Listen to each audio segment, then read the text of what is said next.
Hey, what's going on, everybody? I hope y'all enjoy that intro. That's from a guy named this guy Manlet Souls or Cowboy on Twitter, and he just released a new album on Bandcamp. I figured I was listening to this and I was like, I want some new intro music, so I thought I'd put that on there. I linked him in the description, but I also put it in a pinned comment as well. Once this video is done, once this stream is done. But let's get into this right now. We got some really smelly stuff going on here in the United States. So let me go ahead and share the screen and let's just cut to it, shall we? Let's go ahead and cut to the chase, as I always like to say. So we got this Gretchen Whitmer. And Gretchen Whitmer, I'm not going to play this because I know that's going to be copyrighted all to hell. 13 people were charged Thursday in an alleged domestic terrorism plot to kidnap Michigan Democratic Governor Gretchen Whitmer. And they said that there are other people that were supposed to be, well, that's what the next paragraph says.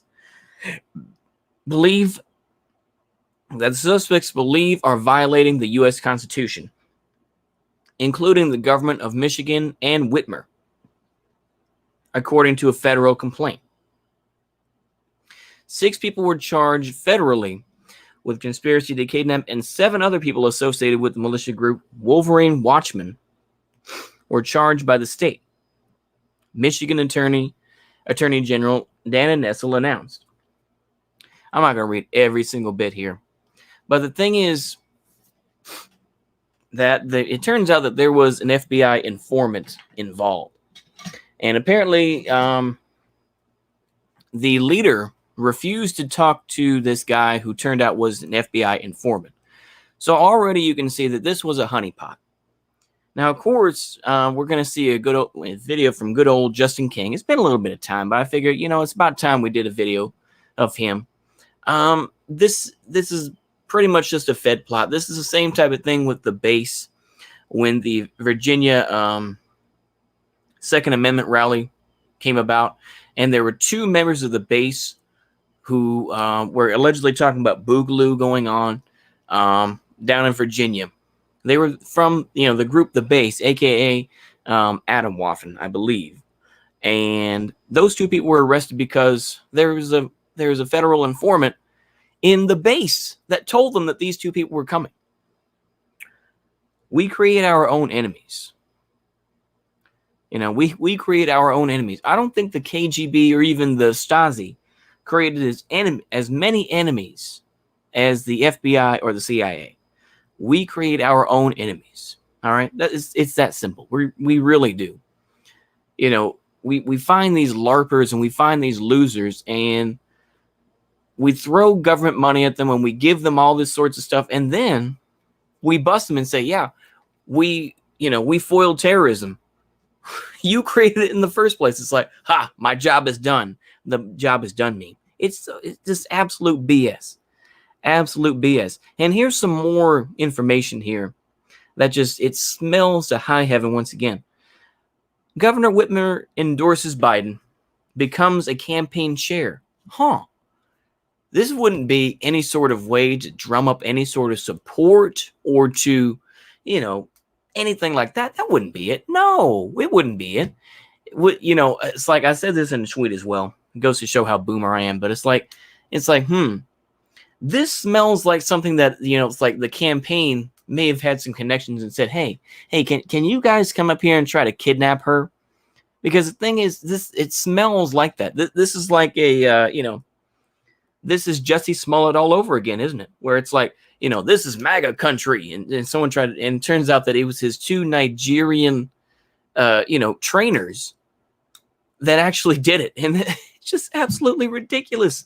And I can almost guarantee, and I could be proven wrong, but I almost guarantee that this was absolutely a complete Fed honeypot, and that that Whitmer was involved completely, or that her campaign was involved. Well, or her staff, I should say. She's not running, but yeah, you're always running, but it just smells so bad. It does. It's like, she looks evil. She looks like, some Cruella de Vil person. And she really has been hitting the the news circuit a lot. She's been on the Biden stream. She's been on, MSNBC is seen here, this and that. She looks kind of evil, doesn't she? But yeah, let me go ahead and see. What are y'all saying? Yeah. You didn't miss much. No. Yeah. Got to give these people some credit, though. They have a great imagination. These people dream up all those lines about DPRK. Yeah, exactly. Far right isn't doing anything, so center-right boomers have to do. Yeah. I've heard that this was more of a left-wing thing, but who gives a shit? It really, at this point, who cares? It's like, it's absolute cringe, isn't it? It's absolutely ridiculous, isn't it? To say the least. When you see this type of stuff happen, you're just like, it's absolute fed honeypot type shit. I mean, and this is clearly a case of that. This is absolute fed honeypot type of stuff. It's like, look, I say some very fed posty type things, but this is absolutely a fed honeypot. Look at this. And once again, the Boogaloo Boys. No. Oh, it's ridiculous. And look at this. I mean, these are the folks right there. I mean, look at these guys. These are the guys that got busted. I mean, look at this. This guy had the big earrings. You could tell that they had to take out the big earring, the big round ear piercings that they put in, those real cringy ones that people put in like 5 or 10 years ago. It seems like those were cool. I mean, look at this. I mean, some of these guys look like Cro-Magnon. It's like, look, believe me, I'm not pretty at all. I'm pretty much the standard cuck boy, if you. But it's like, dang, God, are you kidding me? Look at these fools. So yeah. And it's like, and you can look on Twitter and you can find out that, there are videos of the leader of this group and all this type of shit. It's just complete fake. It's completely fed posty nonsense. Absolute fed posting. It's just ridiculous. Yeah. That's all I can really say. It's just, oh, what's going on, you Army Ball? But yeah, basically, this whole thing with the Whitmer, oh my gosh, Whitmer was going to be, is just a play to say, it's just continuing the narrative. And as we're gonna see in our first video up here, the first video up is our good old friend, Mr. Justin King. Oh, we're talking about, okay, Army Ball, we're talking about you've heard about Governor Whitmer of Michigan. There was an attempted kidnapping of her by this vigilante, well, not vigilantes, but basically this group of libertarians, basically, who were going to kidnap her, allegedly. 13 people. That is a big group, isn't it? It's like, how would you have 13 people to do that? It's like, I would keep like maybe 5 or 6. And it's like, you wouldn't keep 13 people around to do that. And I would think that Justin King, is someone who does security work, would know that. But of course, this idiot, as we're going to see here, it's just absolutely ridiculous. But yeah, basically, Whitmer was going to be, and that the FBI foiled it. It turns out that the FBI already had a mole in there. They already had an informant in there. So I bet you anything is that this FBI honeypot basically just said, yeah, we need to, look at what she's doing to this country, man. Yeah, we need to hold her for ransom. Absolutely. I bet that was the case. And they the FBI informant was just like, yeah, they're moving in. Let's get them. And boom, they got them. It's absolutely a setup for the idea that, oh, there's not going to be a peaceful transition. Trump isn't going to allow a peaceful transition if he loses. So, this is all this is. This is the same thing that the United States has done to every other country in the world. It's just now that it's happening. It's just, once again, the roosters come home. It's like the chickens come home to roost, and they're coming to roost in the United States. Period. We have done this to so many countries, whether it's Chile, whether it's, I think, Greece, of course, Germany. We've done it to so many countries. And now we're trying to act like, oh, well, that didn't happen. It's just we reap what we sow, as they say. But yeah. So with that, let's go ahead and see someone. Yeah, the feds have infiltrated the group. The group didn't protest when the Fed offered to buy drugs from another Fed. They all got charged. Oh, really? Is that how it works? Yeah. What goes around comes around. It really is. I mean, but yeah, like I say, I mean, it's just absolute Fed honeypot stuff. You know, it just, that's all that needs to be said. But let's see this dipshit who absolutely fell for it. You would think that a guy who studies, you know, who has done security work and all this type of stuff doesn't fall into the fucking pot, but he's an idiot. Oh, just, oh, what an idiot. Go ahead. Well, howdy there. He took this whole, you know what? I'll let him speak for himself. Oof. Go ahead. People, it's Bo again. So I guess we're going to talk about Michigan, right? Kind of have to. Seems important. No, it isn't. It's just a Fed honeypot. Go ahead. So we're going to do that. We're going to talk about what almost happened, why it almost happened, and what it foreshadows. See, there are people in this country who are attempting to energize their base. And that's a thing. It's normal. It occurs every time there's an election. Yeah. That's exactly what this is, that they energize their base by saying, oh, well, Trump isn't going to, you know, do this. And look, he's going to kidnap people and stuff like that. That's what he's going to do. Whoa. This is absolute fear-mongering, by the way. What's going to happen in this video, from what I saw, it was absolute fear-mongering. Go ahead.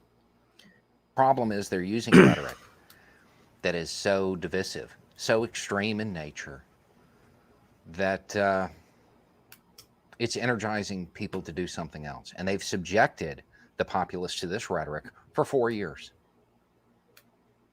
For 4 years. This is what it leads to. This is what it leads to. And in my opinion, there are two people that hold a whole lot more responsibility for this than others. The president and the vice president. Because they refuse to commit to a peaceful transfer of power. See. Oh, my goodness.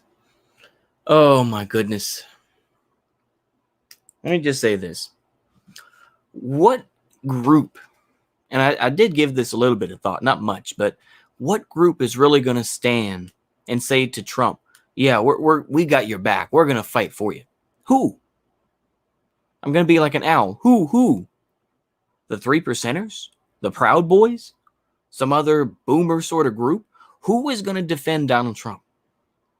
According to Kamala Harris last night in the debate, they have hundreds of generals who are willing to fight back, who are going to, you know, so the military isn't going to defend Trump. The DHS isn't, other than the Secret Service folks who are probably at the White House. I mean, unless you're going to make this like the White House Down movie, but slightly change the script. What are you guys talking about? What are you talking about? I'm serious. I'm dead serious. Trump does not have the cojones to do that. Like I say, during the worst parts of the riots that happened this summer, when they came to the doorsteps of Washington, D.C., what did Trump do? He went down in the bunker. Did he go out there? Did he, you know, pull out a strap or something like that and say, come and get it? He didn't do that. So what in your mind makes you think that Donald Trump is going to have the cojones to be like, yeah, I'm going to be president for life now? No.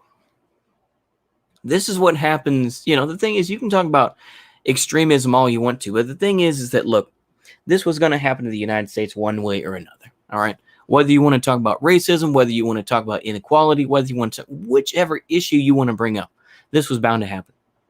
It doesn't matter that it's Trump. It was going to happen anyway. It's just delaying the inevitable, you know. But yeah, go ahead. When the average American hears that, I think that they're picturing that cool congratulatory phone call from the loser to the winner. And that committing to a peaceful transfer of power means that they're not going to like go through legal battles. That's not the question. The question is legal battles like they did in the year 2000 between Bush and Gore. Holy shit, that never happened. Oh, wait. Will you commit to a peaceful transfer of power? And the answer is no. No, it's called baiting. That's what it's called. Is it, why is the media making this such a stir? They want people to do something stupid, and they want to, you know, is it, go ahead. Ugh. They won't commit to it, so the answer is no. Avoiding the question doesn't mean anything. The answer is no, because they won't commit to it. That sends a message to go along with all of that rhetoric. Force is on the table. Here you go. From who?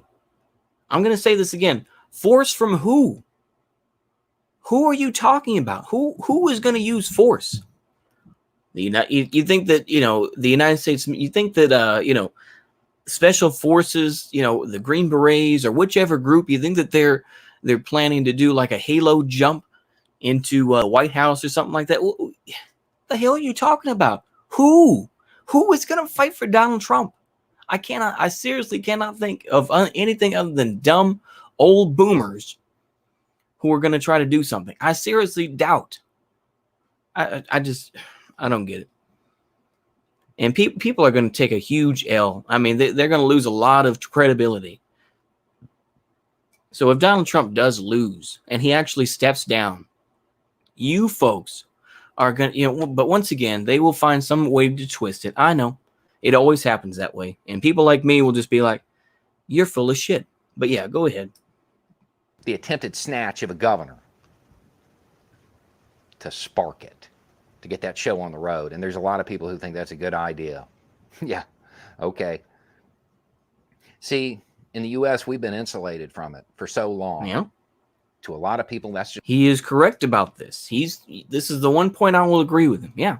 The United States has been isolated. And I have said this very same point, is that, yeah, we have, is it the CIA and FBI and other groups have, and other folks that do wet work and everything else. Yeah, we've done this all across the world.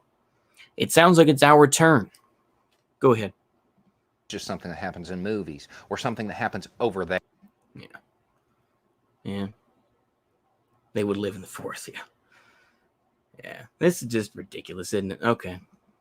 It's not real. But see, I think a lot of Americans remember when it happened to contractors over there. Contractors? I don't remember American citizens giving a shit about contractors. I'll be dead honest with you. You mean the KBR drivers that got taken? I don't remember people giving a shit about that. I don't remember that at all. You mean those KBR drivers that were, captured because the United States military wasn't prepared? The United States Army wasn't prepared and those guys got kidnapped? You mean those guys back in 03 or 04 or something like that in Iraq? I didn't, it's like I don't remember people giving a rat's ass about that. Go ahead. Remember the footage? See, that's a pretty plausible outcome from these events. That's something that could have occurred. How would you feel when it's an American on American soil? So now okay, this bit right here, I'm just gonna spoil it for you.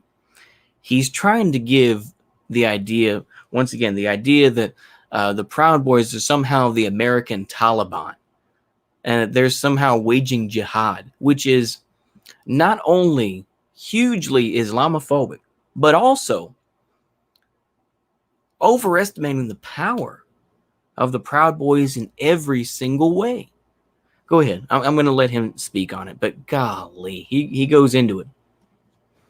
On their knees, bag over their head, begging, and it's being done to them by another American. You think that this is an ICE video? Do you think they're going to make some fuck? Go ahead. What's the reaction going to be? I love that. Once again, he is very, very good. I've said this over and over. He is very, very good when he stares in the camera and he's scowling and everything else to display that emotion. I guarantee you he practices that. I guarantee you. Because you don't get those sorts of reactions just straight up. You don't have the reactions set that way. I guarantee you this guy practices that. And he does however many ad libs before he gets in there. And he says, yeah, that's good. Yeah. I guarantee you. Go ahead. It's a very real possibility. And yeah, they failed this time. But they're allowed to.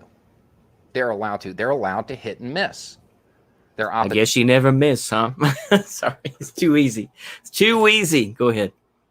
Position, those trying to stop them, they have to hit every single time, because it only takes once. It only takes once to cause things to spin out of control. I'm going to have to bring up this point. I'm going to keep on going back to this point. But when Jay Danielson was killed by Michael Reinhold out there in Oregon, out there in Portland, Oregon, and he was shot, I don't remember you talking that same way. But now, because it's this Whitmer gal, this governor of Michigan, this person that's on Biden's campaigning for Biden right now, hitting the circuit, now suddenly it's an issue. Who cares about the little people? Go ahead. To cause things to hit that point of no return. Because once it starts, it's really hard to stop. We've already passed that point. I'm just going to tell you that right now. We've already passed that point, at least in my opinion. But like I say, the United States is very good at making everybody ignorant, giving us their bread and circuses, giving out bread and circuses so that we can lull ourselves back into a quieter sense. The United States is good at that. Whether it's football, whether it's, some new movie or whatever the case, there's always that thing that's used as like a shiny little toy, when your baby's crying or something like that. And you just, oh, here you go, little baby. And that's what it is with America, isn't it? Go ahead. Because the back and forth starts, and it's small little groups. We need to take a step back. And sadly, the person who can accomplish that step back the fastest is somebody who has shown for years that they don't actually have the ability to lead. They don't even understand that their statements are the cause of this. Yeah, that rhetoric started before this administration. Yep, absolutely. But they certainly ratcheted it up. I don't care what Donald Trump says. I don't care. I mean, the thing is that once again, I brought this up in the video last night, or the stream last night. They continue to talk about Charlottesville. In relative terms, Charlottesville was a blip. It was a huge thing online back in 2017. But those who have studied this have realized that a lot of those people are in jail. A lot of those folks are still under investigation. Milo Yiannopoulos is helping, the state to prosecute these folks. Same thing when he released that footage of Richard Spencer going on saying, oh, I can't believe these effing people, all that whole rant that came from Milo Yiannopoulos. I'm just saying that because I watched a series of videos from Godwinson about it. But the thing is, it's like, look, they continue to bring this shit up as if it's something. If I ask my boomer parents right now, do they remember what happened at Charlottesville? They'd be like, no, we don't remember that. Because apart from some very woke folks, there are probably very few people who actually give a shit about what happened at Charlottesville. I'll tell you that right now. But anyway, that's just a side note. Go ahead. Trump ratcheted it up, pitted American against returned American to 2016, for his own personal gain. And it's going to be him. Let me see here. If I listen to RAC or OI, there's some very base urban working class nationalist music coming from that type of music. Oh, neat. Sort of like Antifa, well, until just recently, yeah. Yeah, definitely, yeah. Industrial Revolution, was it Cultural Revolution? Yeah.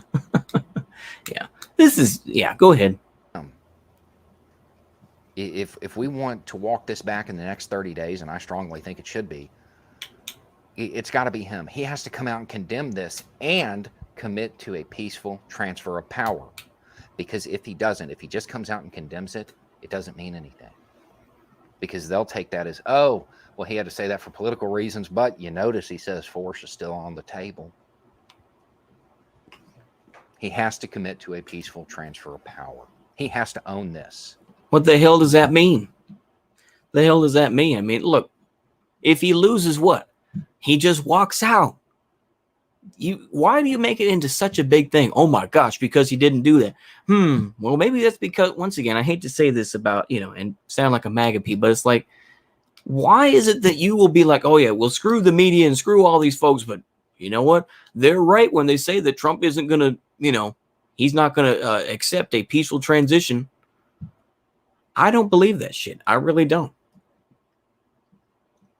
He doesn't have the cojones. He doesn't have the support. He just doesn't.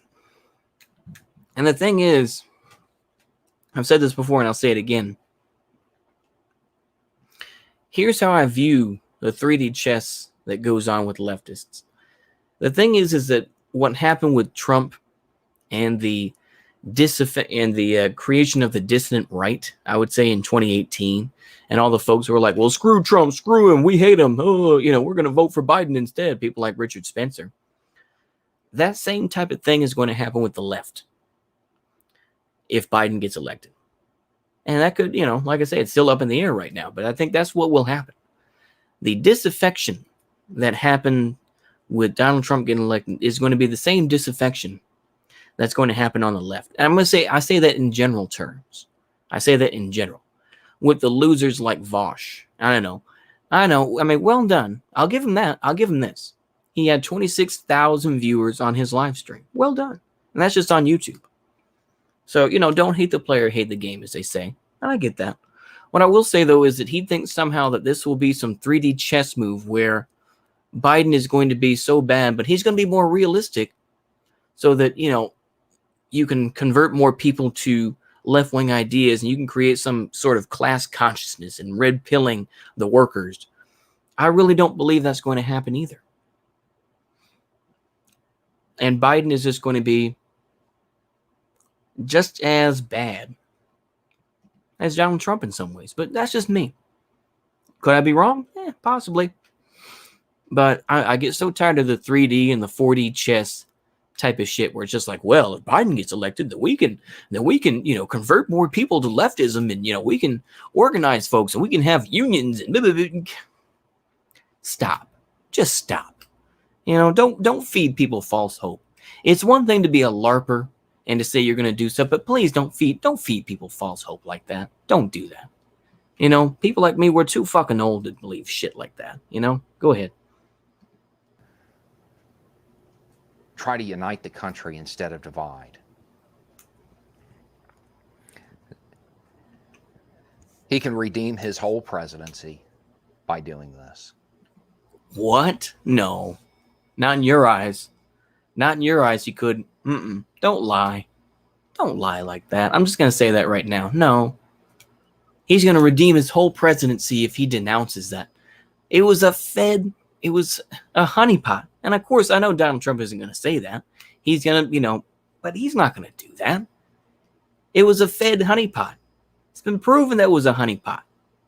It's just, go ahead. It's not going to redeem his whole presidency. It is not. And the thing is, what's he going to say? Oh, yes, I'm going to pledge to have a peaceful transition if I lose the election. You think that that's all it's going to be? And then people are going to be like, oh, what does that mean? And people like you would still be mad. And the thing is, you wouldn't really be mad. It's just that you want more. That's the whole thing. And that this is your little 4D chess game. Go ahead. Golly. Because right now he set the stage with all of this rhetoric of make America great, apparently by undermining all of America's core principles. Everything that has helped this country. Name one. It's be him. Sadly, he's a man who has spent his entire administration defending the indefensible and refusing. You know what? You know what's funny? Is that Donald Trump, before he became president, he was a dedicated Democrat. He gave a lot of money to the Democrats. This is something that people always seem to leave out. And then, of course, all the defense and and all that sort of stuff comes out. Donald Trump was a Democrat most of his life. It's just that people are so desperate for any sort of thing that they will hinge their beliefs on Donald Trump just to own the libs. But furthermore, it's just because they want to, put on that Trump hat and say, fuck you to whoever. That's the whole idea. They can't do it in any material way. They're not going to become millionaires. All they can do is live vicariously through Donald Trump. This isn't some advanced thing. It isn't. I don't know. I'm just fed up like everyone else. Go ahead. Using to condemn the things that need to be condemned. Well, why don't you condemn the fact that, once again, I'm going to repeat this for like the 5th time, it was a honeypot. There was a federal informant in that group. How could you have 13 people? Why would you have 13 people to try to take this one woman or this group of people allegedly? What? It's all bullshit. I guarantee, once again, it's going to be swept under the rug. I know. This is going to be one of those things. It's going to come out that this Whitmer gal had, got some sort of memo or something from the FBI and said, we need to make this a big thing. Are you in or are you out? I bet you, but maybe I'm just being a conspiracy theorist. Go ahead. He has to commit to a peaceful transfer of power. Or we may have another incident like this. We may have something else happen like this. And they might get it right. They might succeed. All this tough talk coming from this guy. This guy is supposed to be an anarchist. Remember this. They may succeed. So this sounds like that you are defending the idea of the state. That's not really a very anarchist type thing to do. Could you, if you just watch this one video, would you believe that this guy is an anarchist, or at least claim to be an anarchist? See, the thing is that this guy had a subpar. I'm going to, once again, I'm going to get a little bit personal, but it's like this guy had a subpar channel back in 2015, early 2016, doing videos like, women of the alt-right. And actually, what the hell? I'm going to try to find it right quick. I'm going to go ahead and find it right quick here. We're just going to compare numbers right quick. Okay.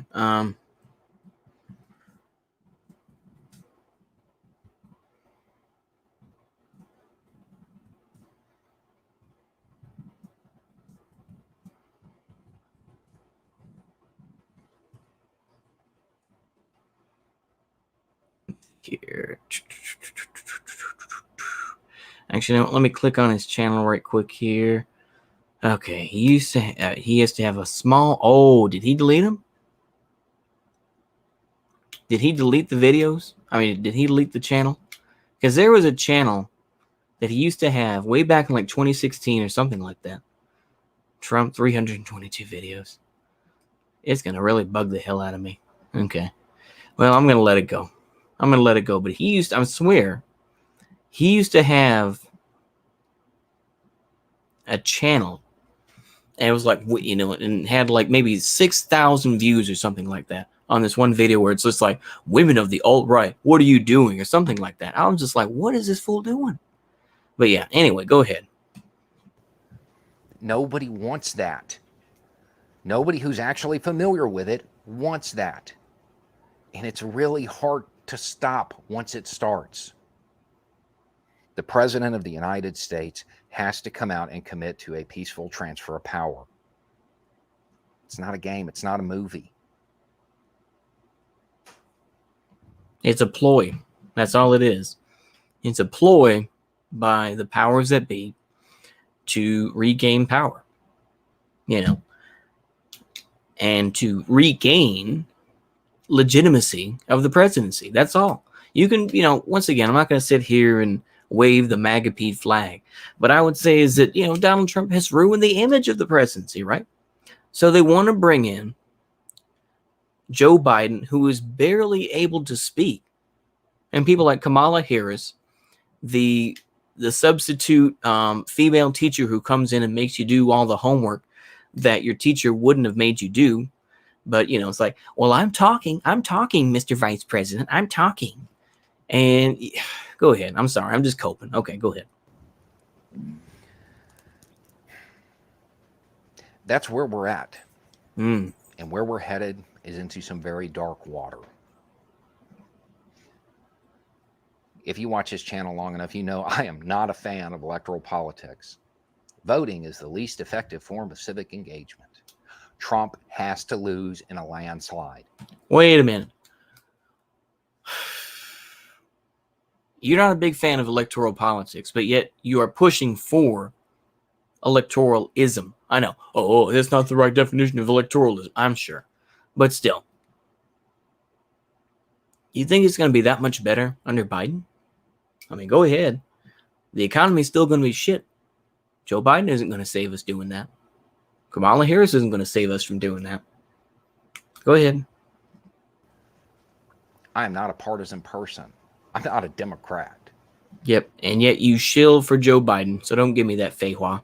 And you've said how his foreign policy will be so great compared to Donald Trump. Don't give me that.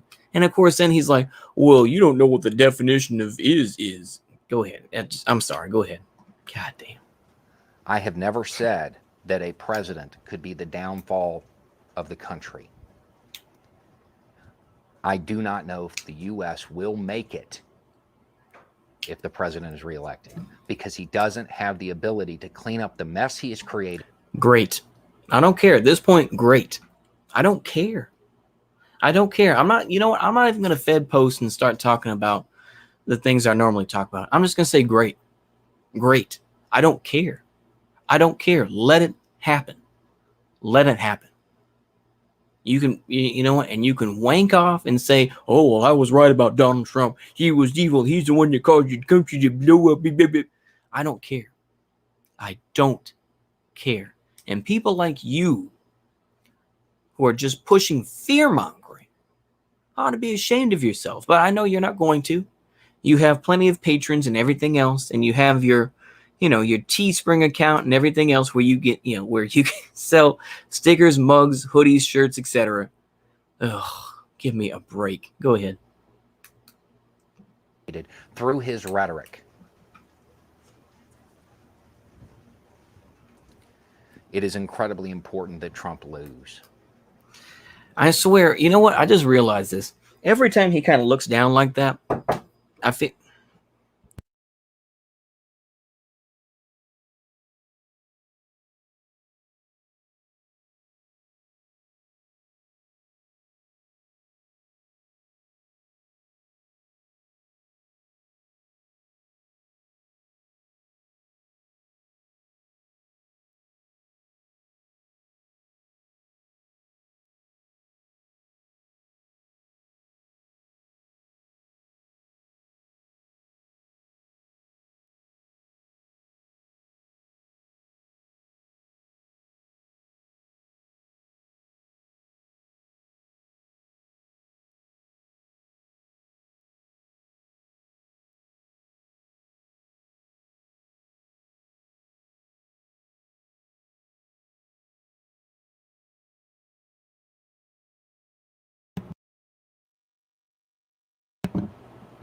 All right.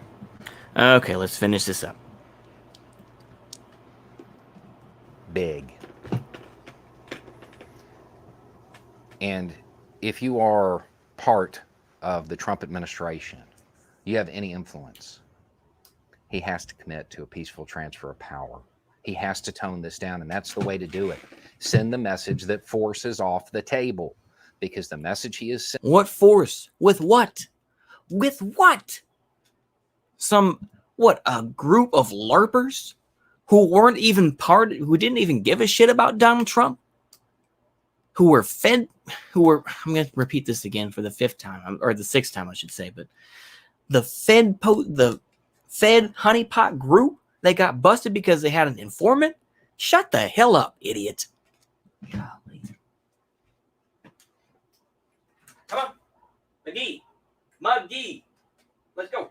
Hey, let's go. All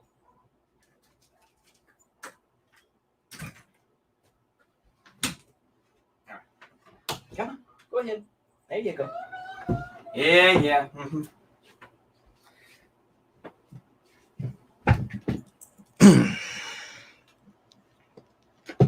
I swear to y'all, I keep having to stop because The dog had to go out. But anyway, this is why I cannot watch most of his videos, because the Fed posting, the fear mongering is so thick.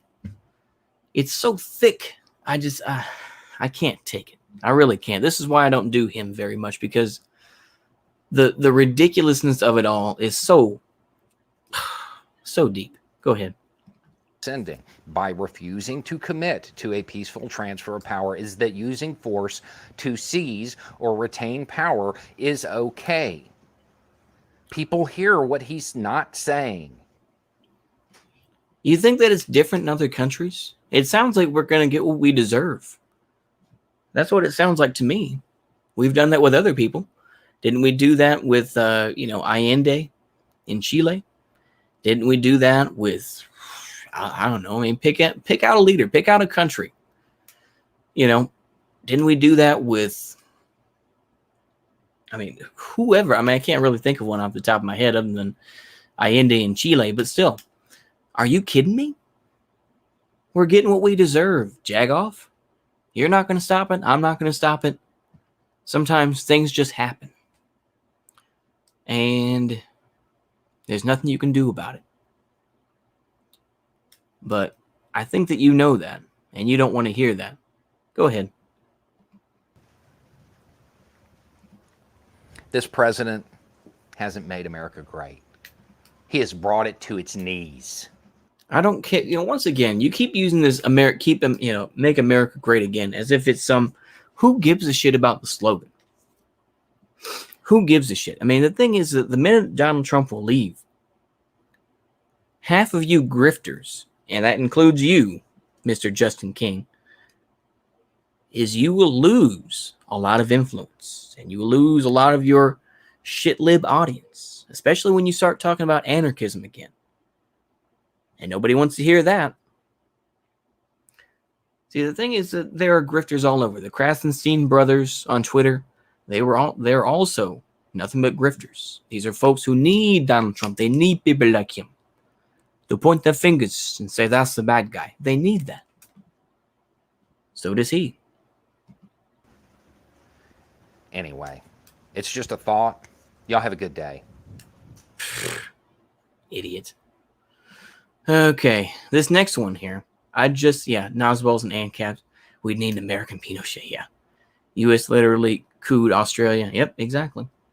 If anyone's going to do a coup, it's the Democrats, yeah. Military higher-ups aren't different from any other aspect of the system and their ideology. Yep, exactly. It is, and yeah, he's trying to appeal to the freedom-loving Trump people. He'll preach anarchism under the label of freedom. Yeah, that's true. Yeah. Yeah, I'm still here. Yeah, I just had to mute it for a minute. Sorry about that, folks. Okay, let's go ahead and continue on. Okay, this other video here is from good old Tristan of Step Back History. And he did a video, of course, about planned economies work. Just ask Walmart. And apparently this is another guy who at least gives lip service to socialism and is more of an anarchist. And yet he's promoting something that is considered more Marxist-Leninist in practice. And I'm not an expert on Walmart, but I have a feeling I'm going to BTFO this guy. So let's get into this. When I say the words planned economy, what is it that comes to mind? If you, like me, are well marinated in the anti-communist propaganda that is living in North America, you'd probably think of things like bread lines, shortages, 5-year plans, and starvation. Or if you're terminally online like me, you might remember this picture of a man who went to Cuba and was dismayed by the lack of variety of LCD televisions. Anyways, it's almost a truism to say planned economy, bad. When we talk about the sort of historical analysis of former communist states, one of the first criticisms of communist systems that comes to mind is always planned economies. And this isn't even unique to like the right. You have market socialists who thought that planned economies were inefficient, and you have mutualists who are a form of anarchists who believe that we need to replace the economy. We need to get rid of capitalism, but keep markets, because there's just this baked in assumption that markets are good and that they are responsive and that they... Well, yeah, I would say is that since the rest of the world uses markets in the same way, It'd be kind of stupid if we did the same thing, wouldn't it? It'd be kind of stupid if we did something different. But yeah, that's just my feeling. Go ahead. Are responsible for all of the wonders of the world we live in, and that they are the solution to our economic problems, specifically the problem of responding to demand and supply and making sure we don't have shortages or unnecessary surplus. But I have one thing to posit. What if planned economies are good, actually? And the place that we can look to show the power and efficiency of a strong and well-centralized planned economy is Walmart. Hi, I'm Max, the Meatball Sub Reviewer, and this is Tristan Won't Shut Up. When you look at the economy that we live in today, you see a capitalist one. You see companies, these firms, in competition with each other to try and outcompete for best prices or market share in order to outgrow the other competition and become the most powerful. We're told this is actually a really, really good system.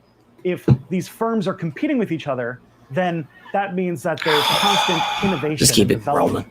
and that the forces and incentives push us all towards making things more efficient and more better for everybody. But let's look at the economy in a slightly different light. When really, if you think about organizations just as a concept, they have different structures, they have different functions, and they have different dominions over different parts of our lives. Most families, I would say, have a sort of anarchist structure. You aren't bound to be a member of it. You can leave if you want. It can be difficult, but you could. And in a well-functioning family, there isn't like a... Oh, boy. Yeah. Enjoy the cat, yeah. Go ahead. A hierarchical command structure that uses violence in order to support its power. In the public sphere, we belong to an organization called a government. We have no choice. Let me take this back a minute. Okay. Outgrow the other competition and become the most powerful. We're told this is actually a really, really good system. If these firms are competing with each other, then that means that there's constant innovation and development, and that the forces and incentives push us all towards making things more efficient and more better for everybody. But let's look at the economy in a slightly different light. When really, if you think about organizations just as a concept, they have different structures, they have different functions, and they have different dominions over different parts of our lives. Most families, I would say, have a sort of anarchist structure. You aren't... That's a big-ass assumption. Go ahead. Bound to be a member of it. You can leave if you want. It can be difficult, but you could. And in a well-functioning family, there isn't like a hierarchical command structure that uses violence in order to support its power. In the public, I guess you've never lived in different countries, have you? You have never been to countries like Albania where it's like, they have blood libel and all this sort of thing, or even Mormon families. Are you kidding me, bro? Oh, there's no hierarchy in families. But of course, I know that's all just, anecdotes and everything else. That's whataboutism. We don't like that. Go ahead, idiot. I'm sorry. Public sphere, we belong to an organization called the government.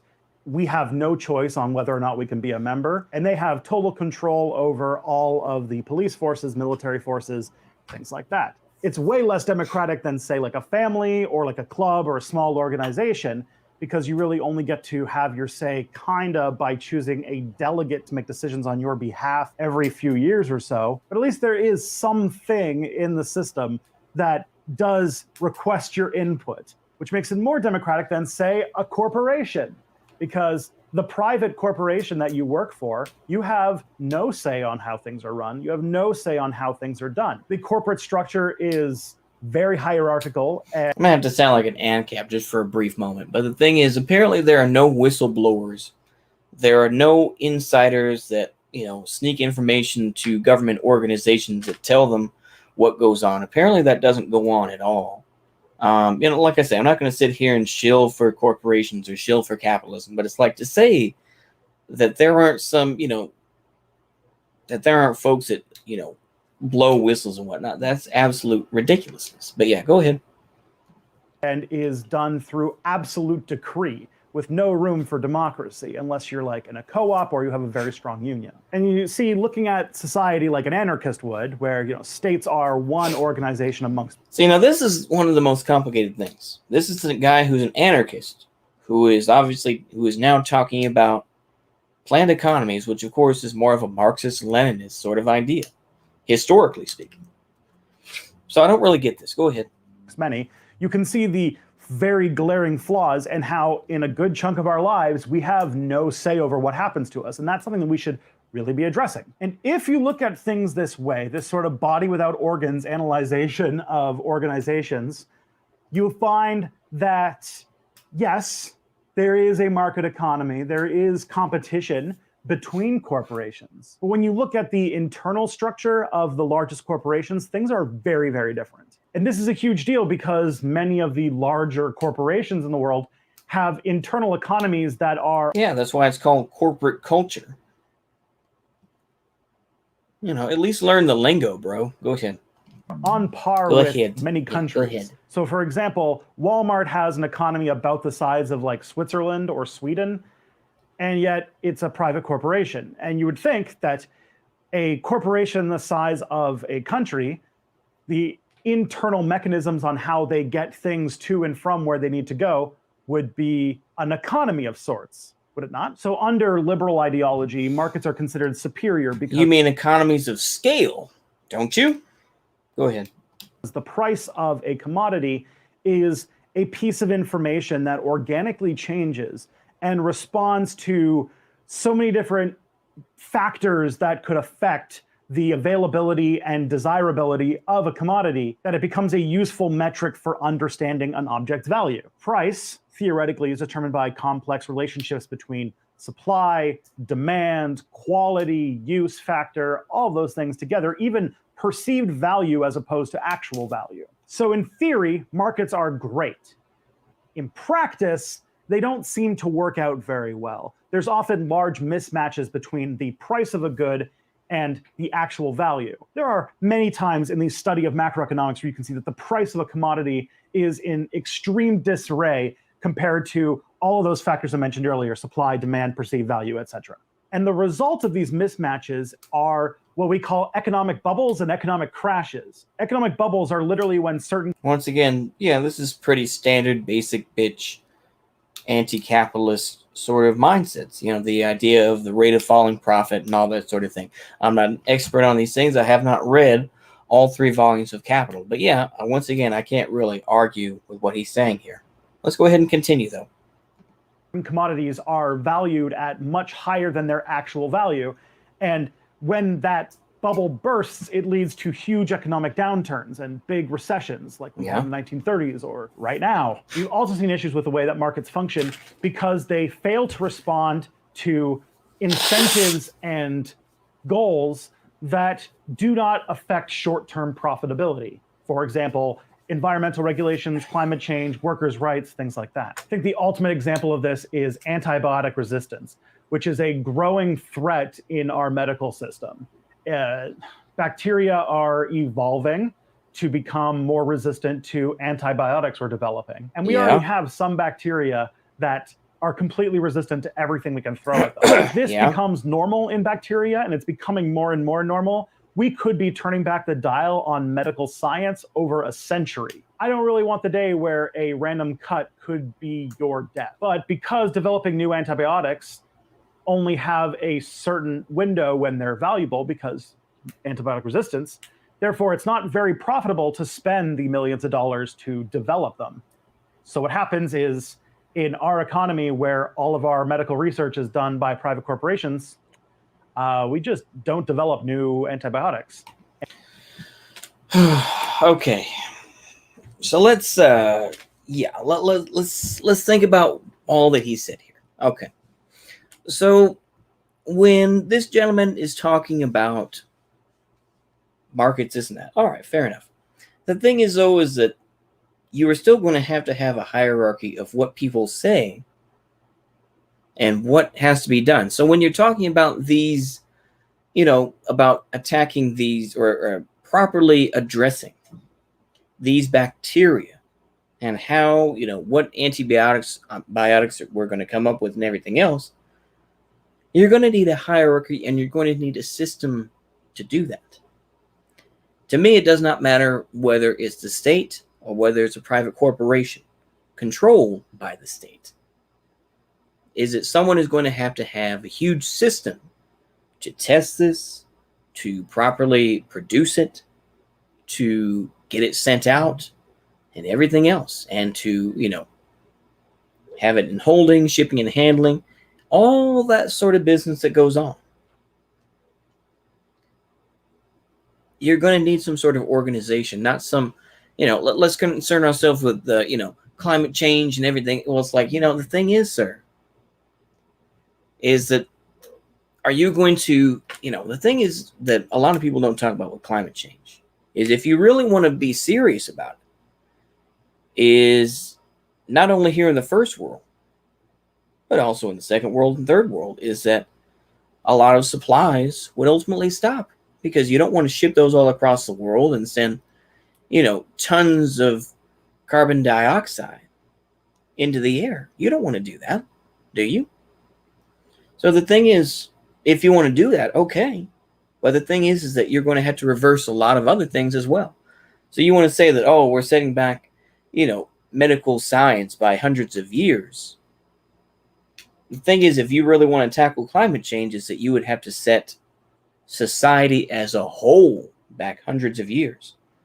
But of course, people like you don't talk about those things. You just want to say climate change bad, and that's it. Go ahead. At least that's my view. Maybe I'm ignorant. But yeah, Darwinism works. Yeah.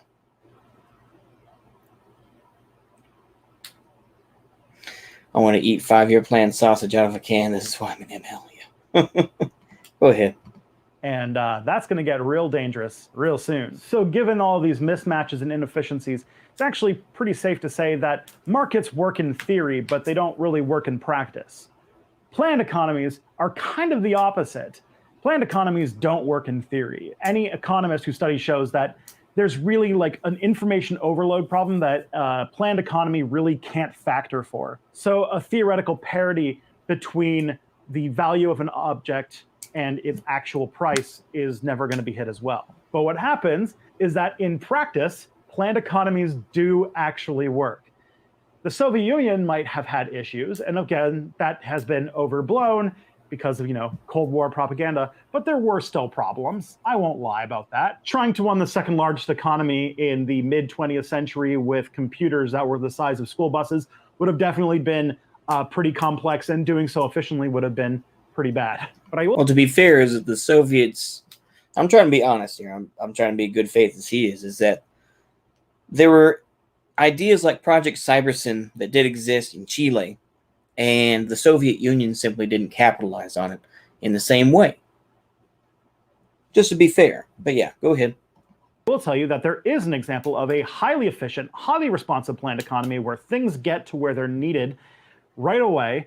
There are very few issues with logistics and operations. Shortages are rare, and excesses are rare as well. And that is the internal operations and logistics of the corporation known as Walmart. Walmart's one of the largest...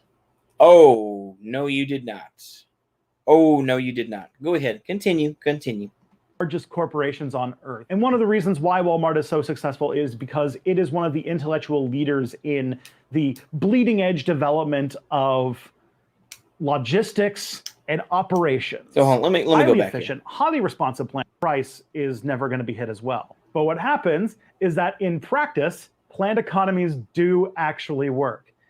The Soviet Union might have had issues, and again, that has been overblown because of, Cold War propaganda, but there were still problems. I won't lie about that. Trying to run the second largest economy in the mid-20th century with computers that were the size of school buses would have definitely been pretty complex, and doing so efficiently would have been pretty bad. But I will tell you that there is an example of a highly efficient, highly responsive planned economy where things get to where they're needed right away.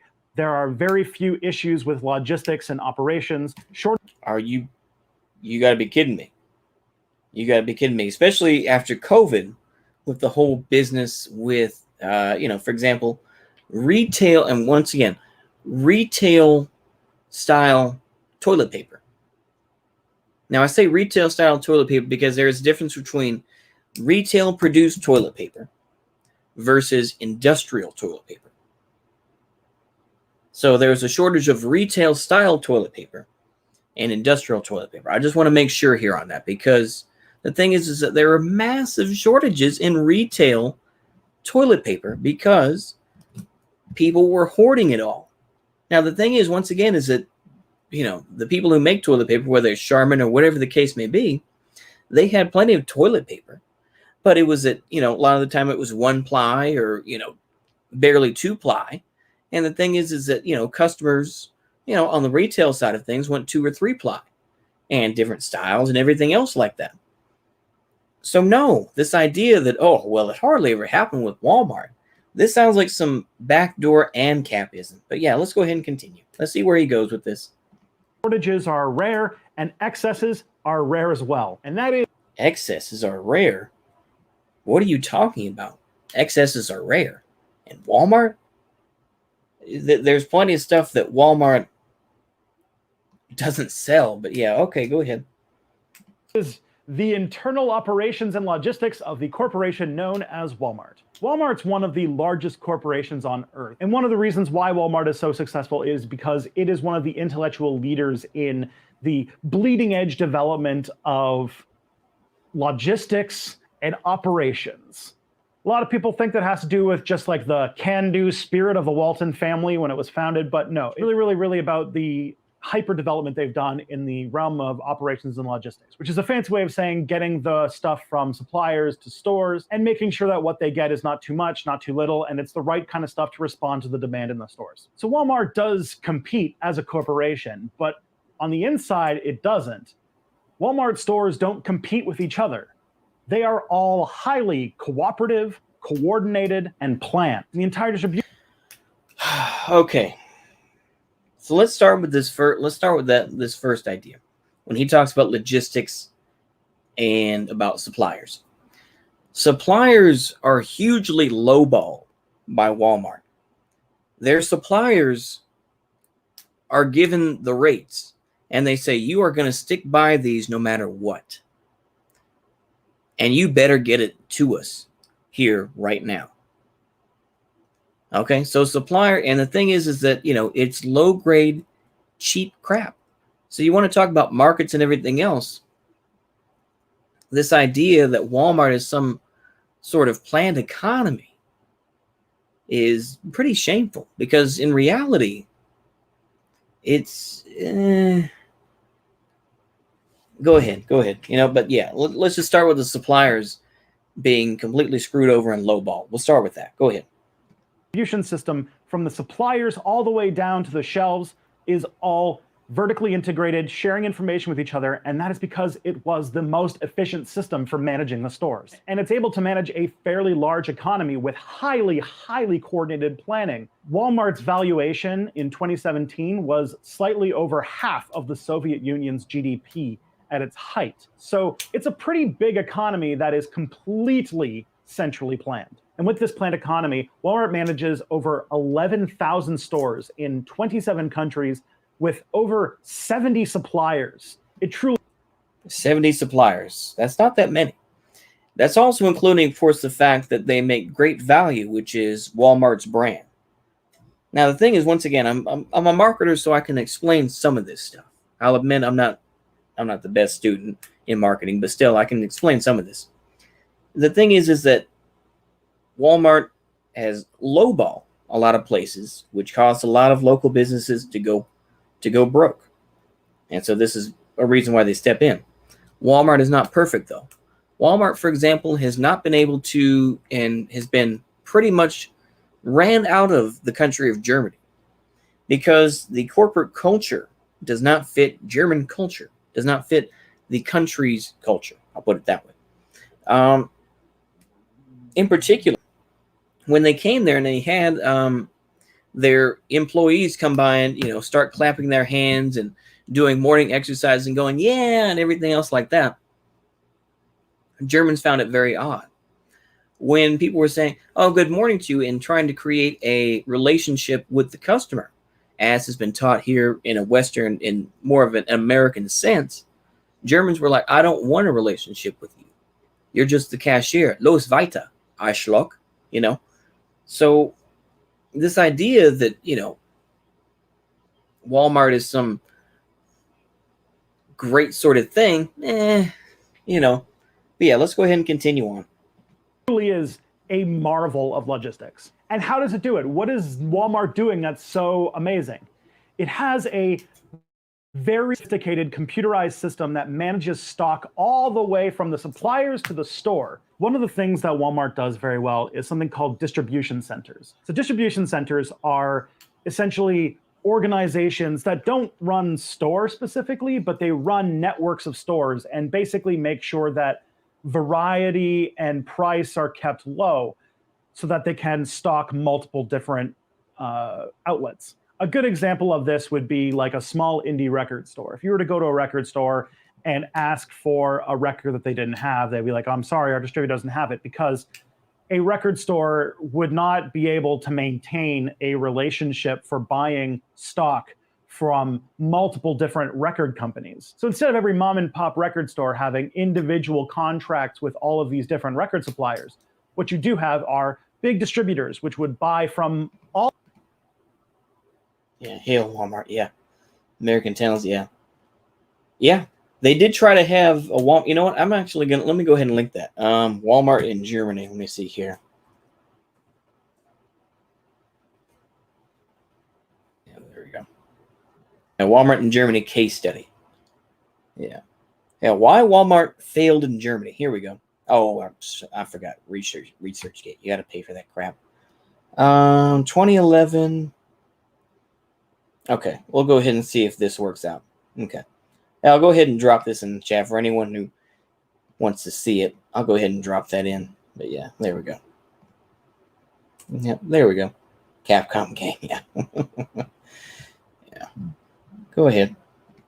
All of these different people and collect them, and then stores would sign up to them to get supplied by the distribution center. Walmart has that, and it's completely in store, which means that all of the Walmart locations send information in real time about what's being sold to the distributors.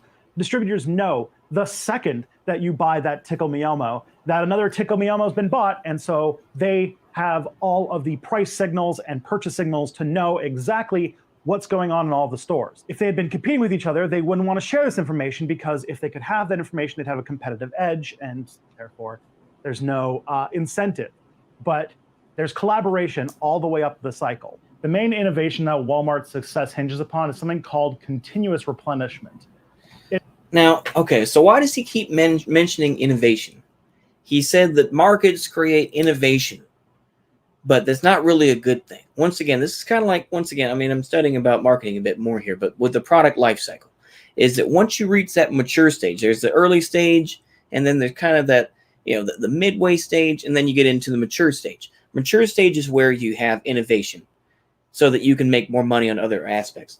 It's just like what we were talking about in class, is the idea that basically it's like car dealerships do not make money selling cars. They make money in finance. They make money in selling used cars. But on the new vehicles that they have, they don't make money on that. They make money on the used cars and the financing that goes on, and getting people to sign up for OnStar or whatever the case may be. This is the same thing with same thing with JCPenney. As close as they are to bankruptcy as they are, they make money through the credit applications. It does not matter if you were approved for a credit application. All you had to do was fill out the top 2 lines. They have that information so that they can sell that information to other companies. That's the whole idea. But we can see here is that this is a guy who got his degree in history versus a guy who is getting his degree in marketing. So it's a different thing. Go ahead, continue. It was developed as a solution to something that's called the bullwhip problem, which in logistics is sort of like the capitalist version of Stalin-era shortages. What you have is that up a supply chain, you have a logistics path that doesn't share a whole lot of information. So say even if there is a small change in the demand on a product, say at the store level, as you go up the supply chain, the disruption will become bigger and bigger. And what you end up with is huge disparities between supply and demand. And you end up with big warehouses that are completely filled with unsold products, or worse, complete empty products and crippling shortages on high-in-demand products. So continuous replenishment solves that by every single store sharing information the entire way up the chain and having deliveries come much more frequently. At Walmart, every time a product is purchased, the information about the purchase goes right to the distributor, and deliveries are made daily. It is real-time, instantaneous data, and at this point, highly automated. So you give Walmart too much credit. There are plenty of things that I can look for in Walmart in one particular store, and they won't have it. But the thing is, I live in a town with 3 different Walmarts, so I can go to a different one and then I can find a product. So it's not always that instantaneous, this and that. That's kind of, you're overselling it, sir, but go ahead. So that the information about what products are in demand or not in demand goes all the way up the chain smoothly with no competition between each other, which, like we know through history, that competing firms won't do this with each other. They won't share this information. Suppliers find. Well, other than the fact of Rockefeller working with other companies to control the price of oil, other than that was Standard Oil, but yeah, apparently that never happened. Okay, go ahead. Find this to be a very productive way of getting consistent.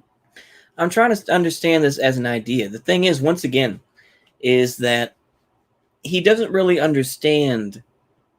It's like, are you saying this is backdoor ANCAP stuff? I mean, this is like, oh, well, I don't like ANCAPs, this and that, but it sounds like this is some backdoor ANCAP stuff. Why are you sitting here? And once again, this idea that, if this information goes all the way to the top and everybody gets, everybody understands where everything is going. It's like, well, once again, sir, what is the gist of this? I really don't get this.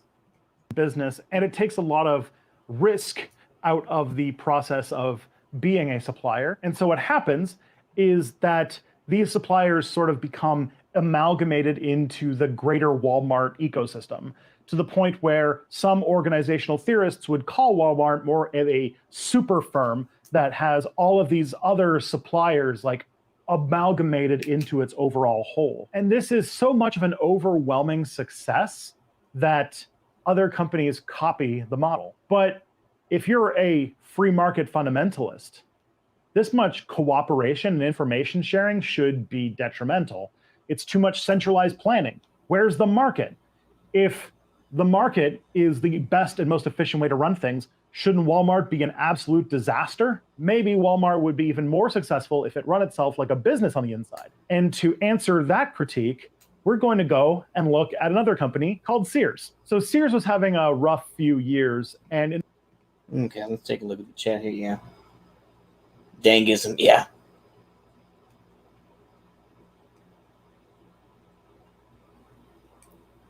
Private companies and public companies function quite differently. Yeah.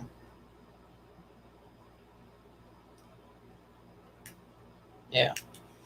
Okay, let's go ahead and continue. In order to come in at the last minute and solve their problems, they got a new CEO by the name of Edward Lampert. Lampert worshipped Ayn Rand, the free market fundamentalist.